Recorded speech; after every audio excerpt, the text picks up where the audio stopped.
This is the Roots and All podcast, and I'm your host, Sarah Wilson. Join me as I talk about all aspects of gardening with some of the top horticulturists from around the world. Hello and welcome to Roots and All.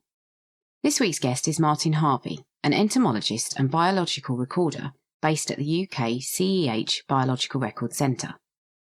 His main areas of work include the iRecord online recording system, liaison with national recording schemes, and the UK Pollinator Monitoring Scheme. Martin enjoys watching and recording hoverflies, and I was delighted he agreed to an interview, as, although I know next to nothing about them, I do love seeing them in the garden, and I'm always keen to find out more.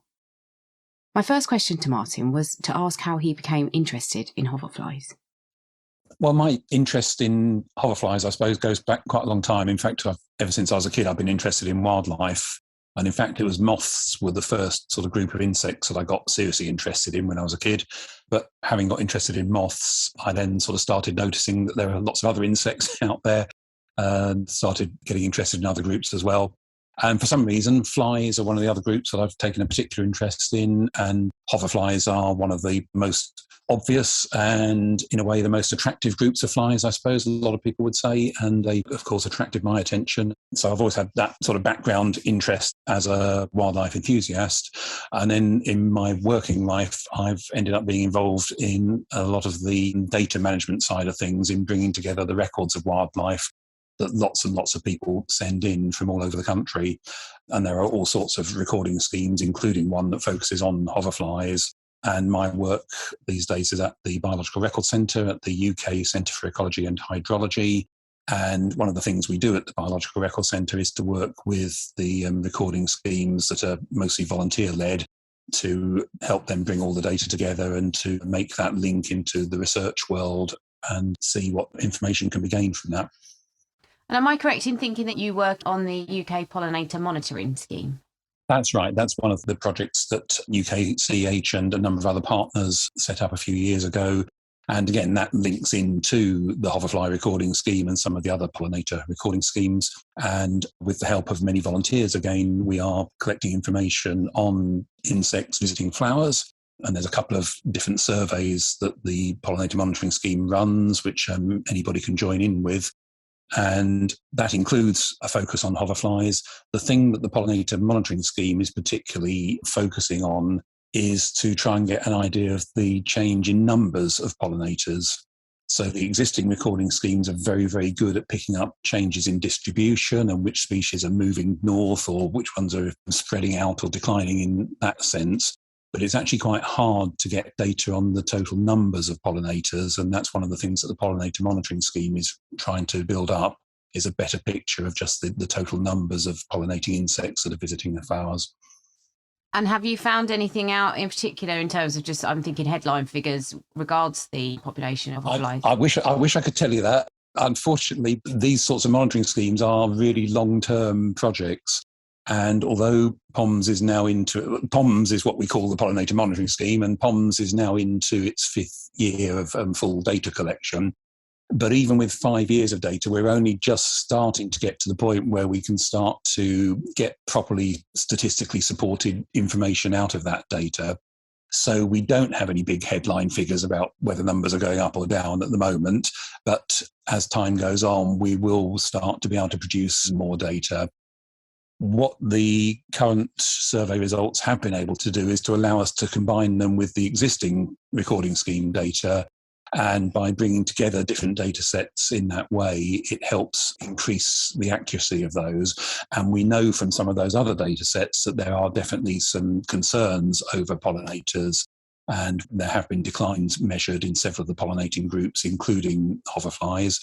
It's not a picture of decline across the board. There are some species increasing, but unfortunately the figures at the moment do suggest that more are decreasing than are increasing.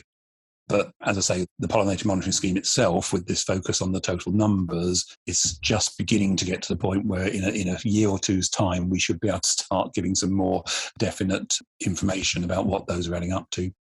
And as that's an ongoing project, is there still time for people to feed into that with their own observations?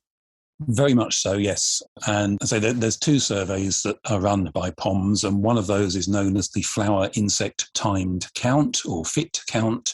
And that's designed to be done by anybody, anywhere, really. So if you've got flowers, at least the potential for insects to be visiting those flowers, then this count just takes 10 minutes. There's a free app that you can use to help you with it, and lots of guidance on our website about how to get involved with that. And basically, you just find a patch of a particular flower. You have to sort of mark out a 50 centimetre by 50 centimetre square in which to do your count. And then you spend 10 minutes just sitting and watching the flowers and counting the insects that land on them. And for that one, you don't necessarily need to be able to identify every insect as a species, and we just ask you to count them into major groups. So whether it's a honeybee or a bumblebee or a hoverfly or an other fly and a few other categories, but they're just counted into those groups. And that's something that anybody can take part in, really, if you go and download the information from the website or, as I say, use the app.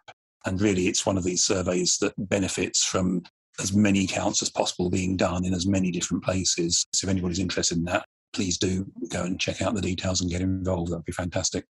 And if you wanted to identify a hoverfly, how are they distinct from bees or other flies? Yeah, that's a very good question. And some of them, I think, are quite obvious. And I think a lot of people will have a good familiarity with the typical black and yellow stripy hoverfly. But they can be tricky to tell apart from other insects. And one of the reasons for that is that hoverflies are really trying to make themselves look like other insects. They are trying to imitate the bees and wasps that have stings.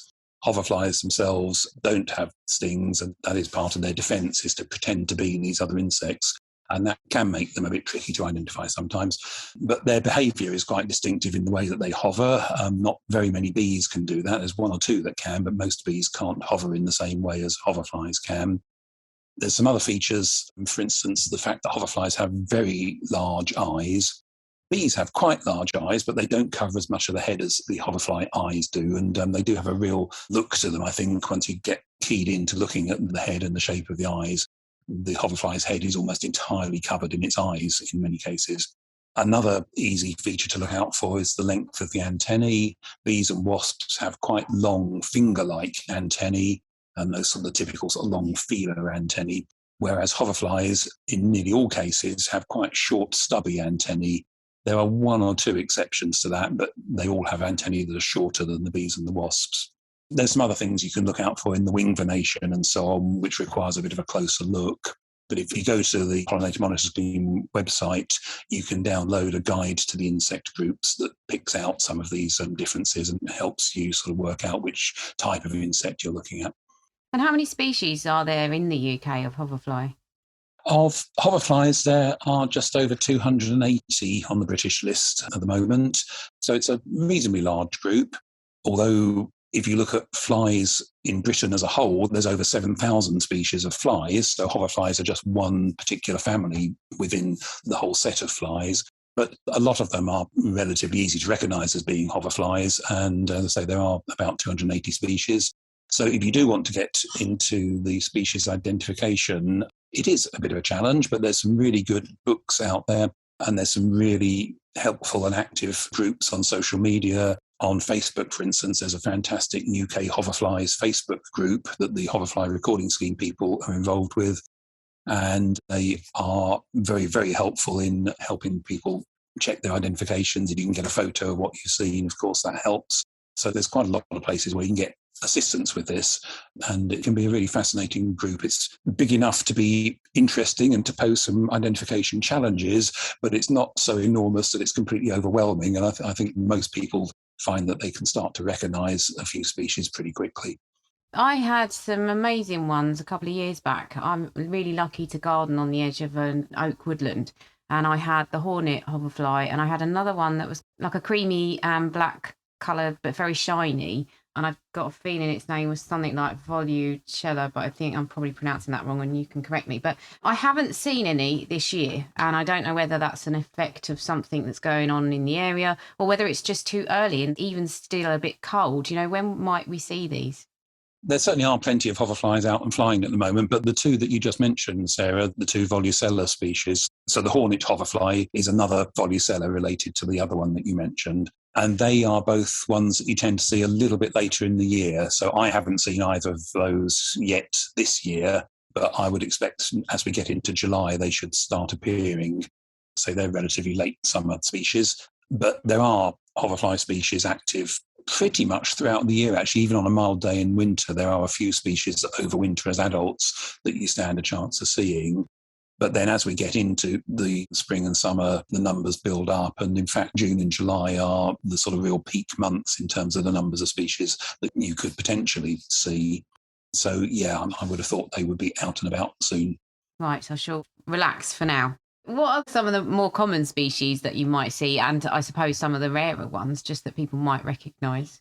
There's a whole mix, of course, within those 280 species, but the one that's generally considered to be the most numerous and widespread is one that's called the marmalade hoverfly, Episurfus balteatus.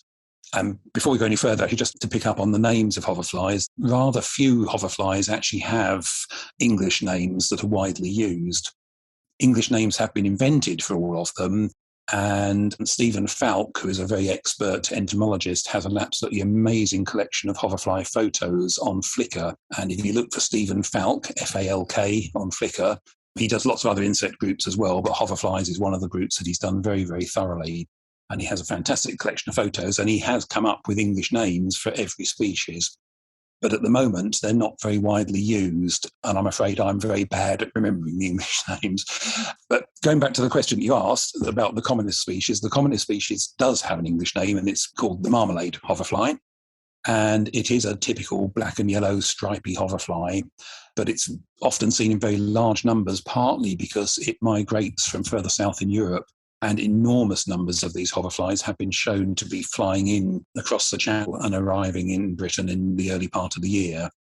And they then go on to have several generations where they actually breed in this country. And then at the end of the summer, they start migrating back towards southern Europe again. So the idea of hoverflies migrating is something that people often find surprising, but there's been some quite recent research done by Carl Watton and colleagues at Exeter University, showing that this species does migrate in enormous numbers and has a really big impact on the hoverflies that we see. And then you also asked about rare species, and again, within those 280 species, there are quite a lot of very rare species.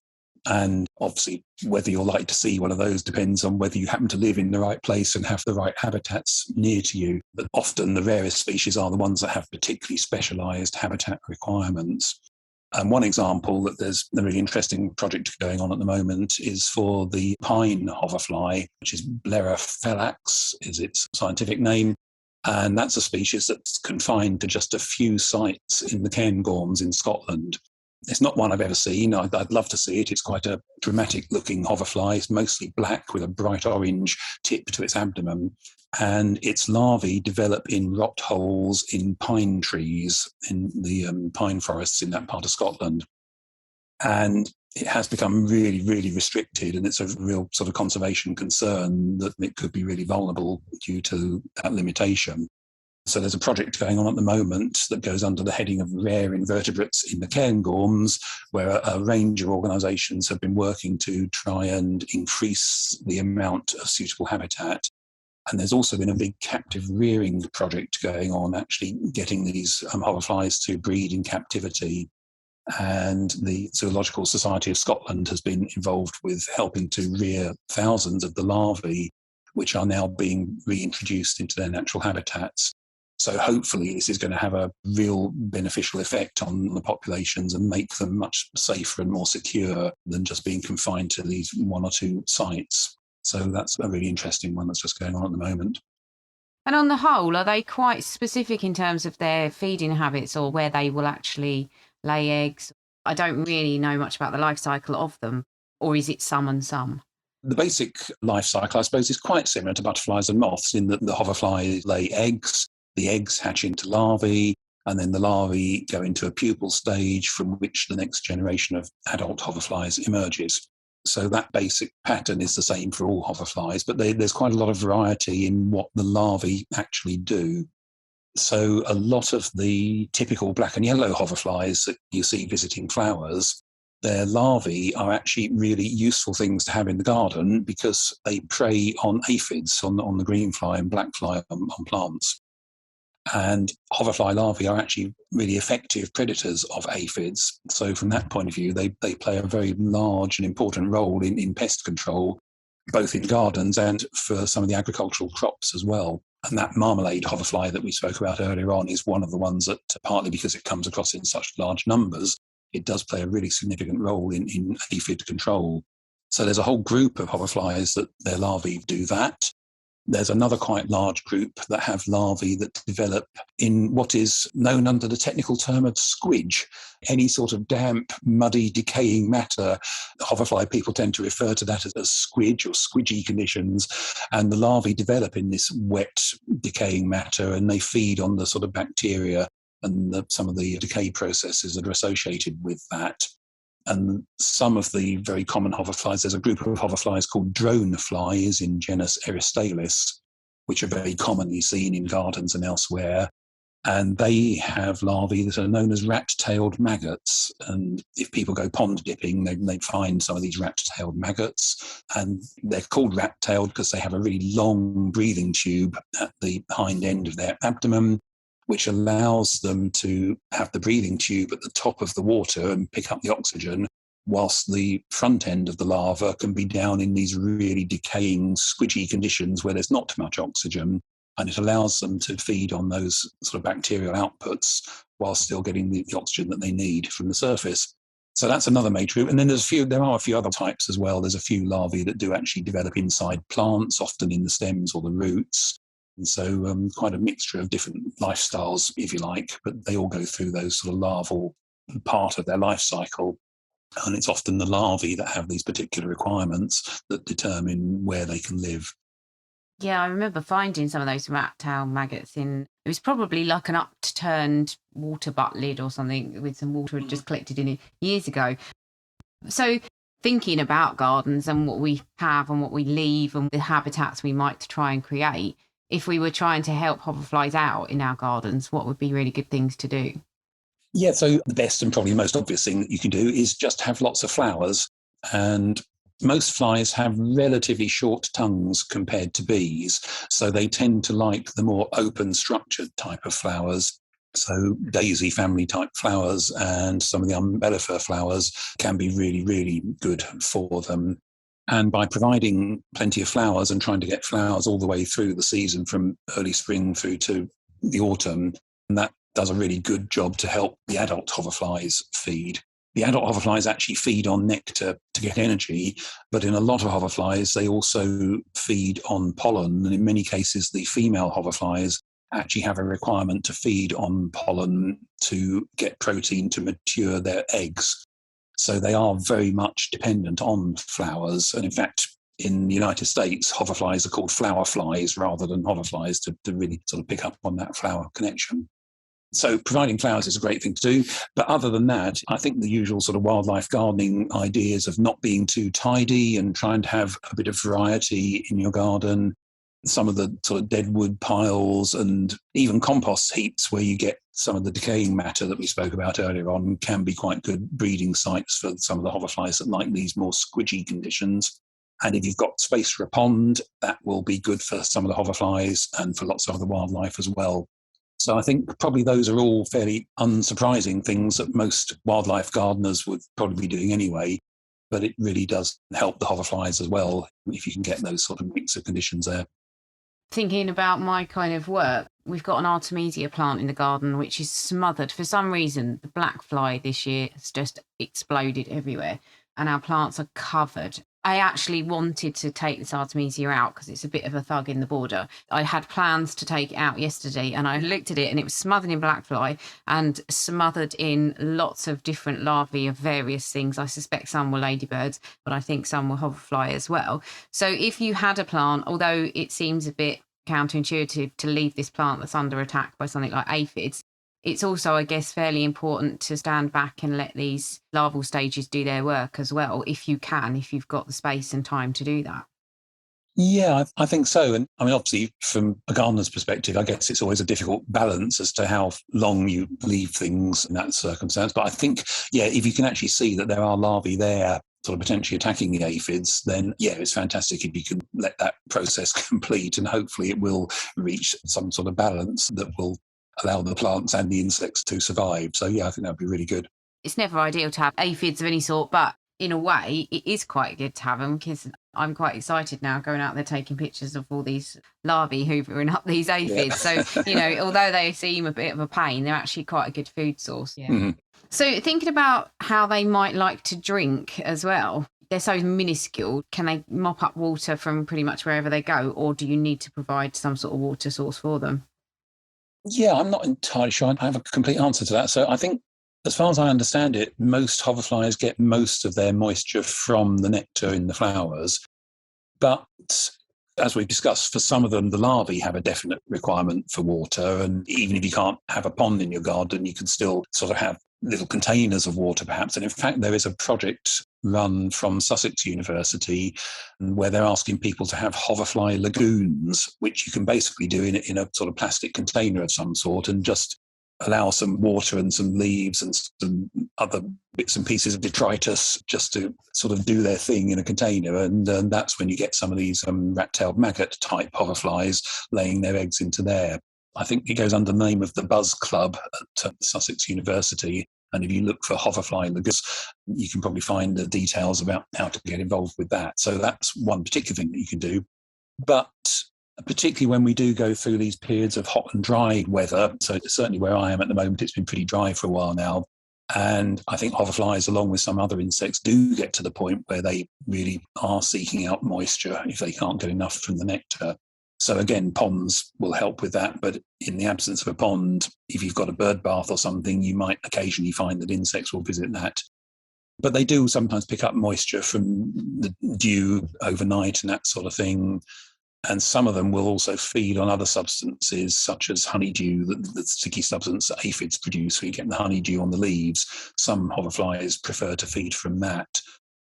I think it all comes back to trying to provide a good mix of conditions within a garden or other habitats, and they'll find their way around. I remember actually, I've seen that about building the hoverfly lagoons. I must do that. I must go and create some squidge in the garden. My final question about them really is, in terms of the fact that they mimic other species, is that just a defence mechanism? It seems to be, and the mimicry for some of them is absolutely amazing, particularly that there are a few hoverflies that mimic bumblebees. So the hoverflies end up being hairy like bumblebees, and they have the same sorts of banded colour patterns that some of the bumblebees have. And some of those hoverflies, even within one species, you get different colour forms to match the different species of bumblebee. So the mimicry can be quite incredible, and it can certainly fool entomologists. And the assumption is that it also fools their predators, particularly visual predators and particularly birds, for instance. So there are many birds that feed on a wide range of insects, and the theory is that they soon learn to avoid the bees and the wasps that can sting them. And by learning the colour patterns that the bees and wasps have, they then avoid the hoverflies that look like them as well. And that has been shown to be the case. So there have been some very sort of clever experiments done with birds in captivity and with feeding them different types of insect to see how they react. And it has been shown that they are quite wary of hoverflies if they've already experienced a bee or a wasp. But it is very variable, and different birds have different reactions to this. Flycatchers, for instance, which are real specialist predators of insects, seem to be able to tell instantly that something is a hoverfly and not a bee or a wasp. So in that case, the hoverfly protection seems to break down a bit. So there's a lot of complexity here. And it's also true that there's a lot of hoverflies that look a bit like bees and wasps, but are not such good mimics as the really good ones. And that sort of leads to the question about whether they really are still getting any protection. As far as I can tell from the research that's been done on this, on the whole, they do get at least some protection from it. And even having a little bit of protection, even if it just makes a bird or another predator hesitate for a moment, that gives the fly that extra opportunity to just fly away. And they are such good acrobats, aerial aerobats, whatever you want to call them. They have such amazing flying capabilities that even with a sort of millisecond or two of delay, that gives them a chance to get up and flying. And once they're flying, they're probably going to get away from a lot of their predators. So there definitely does seem to be the benefit that they get from that. And so, as you say, that is the sort of obvious explanation, and it does seem to be the case. but with a lot of complexity around exactly which predators and exactly how much protection they do get at any given time. They're amazing, aren't they? I mean, so you mentioned obviously Stephen Falk's Flickr and the online guide to hoverflies. Is there anything else that you could recommend to people if they are interested in finding out or learning more about hoverflies? There's a really good field guide. So if you want to get an actual book on hoverflies, it's just called Britain's Hoverflies, a Field Guide. And it's by Stuart Ball and Roger Morris, who are the two people who run the Hoverfly Recording Scheme. And Stuart and Roger have been running that scheme for quite a long time now. And over the years, they also run lots of training courses, and they have done such an amazing amount of activity to get people interested in hoverflies and recording them. And their book is really, really good. It's a photographic guide, and it doesn't cover all the little tiny hoverflies that are very difficult to identify from photos, but it does cover all the bigger ones that you're likely to see and notice and take photographs of. And it's absolutely packed full of useful information. So I definitely recommend that. Yeah, and then the other things that we've mentioned about the online resources that are available. Once you sort of start to get into some of those, it's easy to get hooked on it, and you can end up getting really obsessed with looking at hoverflies. And they do make really good subjects for photography. And I think the advent of digital cameras and the fact that even cameras on phones these days can take such good photos of insects has really sort of revolutionised the way that people can get involved in this. The photos that you get these days, you can often see detail in the photos that you can't see very easily with the naked eye. And once you start getting interested in the photography side of things, it helps with the identification, but it also helps you realise what the insects are actually doing and how they're behaving and how they're interacting with the flowers and the other species around them. So I think, yeah, lots of potential to take up an interest and get involved with that. Thank you, Martin, for sharing your knowledge of and passion for hoverflies. And thank you for listening. I hope your outdoor spaces are blessed with tons of hoverflies over the coming weeks. So I was going to say that Dr. Ian Bedford's Bug of the Week makes a great case for leaving sandy areas in your garden. But once you hear about the activities of the Beewolf, you may not be quite so convinced. Until recently, the largest of our solitary wasps, the Beewolf, was considered rare in Britain. But this wasp, with its dark brown head, yellow face, thick black antennae and yellow and black hooped body, has become much more common throughout southern England, where it can be seen from early June to mid-September. As its name suggests, the Beewolf is a natural enemy of honeybees, although it doesn't kill and eat them, since adult beewolves only feed on nectar. The bees are actually captured alive by the female beewolves for a much more sinister and prolonged death.